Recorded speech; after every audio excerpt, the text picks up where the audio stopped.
All right, Primal Strength Doc here, and I'm gonna go over a basic knee taping application that you can do just to increase awareness, stability. If there's some swelling or pain, this is gonna be perfect for it. So biggest thing is, I'm doing it over the pants. You're gonna do it on the skin, okay? You wanna make sure it's buzzed. If you have hairy legs, we wanna get rid of that hair.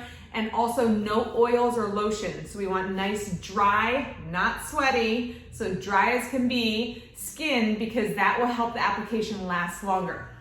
Next thing we're gonna do is I'm gonna do 3 pieces of tape. So if there is an area that is a little painful, I'm gonna have one smaller piece that's gonna go directly on that. So say maybe a little patellar tendon. If you had a history of surgeries too, and they're not recent, so the scar is fully closed, there's no scab, there's no open wounds or rashes, then we can go, and I want you to try to get onto that scar. So let's pretend we had some little scope sites here and we're having some patellar tendon discomfort. I'm gonna take the smaller piece, all right? So it's about a little smaller than the base of my hand here, or full hand palm. We're gonna rip in the middle.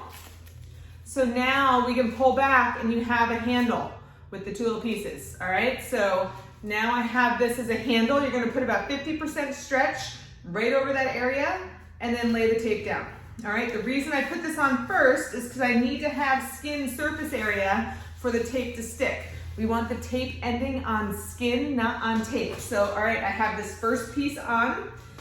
I'm gonna have the knee bent. So we don't need to stretch these other 2 pieces. You're stretching your skin. All right, so we're gonna bend the knee here. All right, these other 2 pieces are maybe about 1 foot in length.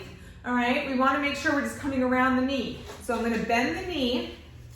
I'm gonna anchor this first piece on like an oblique angle. We wanna make sure it's not too horizontal, because then you're gonna have to make the turn a little more steep and the tape will wanna roll up. So I'm putting the tape on oblique angle. I lift off, so the tapes lift off. You can peel it back, so now you're guiding. And you're just gonna lay the tape down and around, kind of ending on the top of the knee. Top of the quad, there.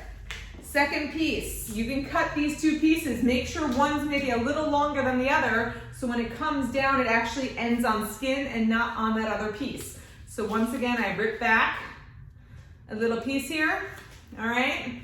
That's gonna be our anchors, so there's no stretch on these anchors. I'm laying this down so it's on skin, not on the other tape. I'm bending the knee, right? So we bend and stretch the skin, not the tape. I'm pulling back to lift the paper off, and then I'm just guiding it up and over, and it's ending right on the top there. All right, so now it hugged around. You're gonna have this little open area in the middle. It's gonna look nice and scrunchy, all right? But that's what's supposed to happen if you did it right. Remember, apply the tape with the knee bent. Don't add any extra stretch on there. Only a little bit of stretch over that little painful area with that first small stretch.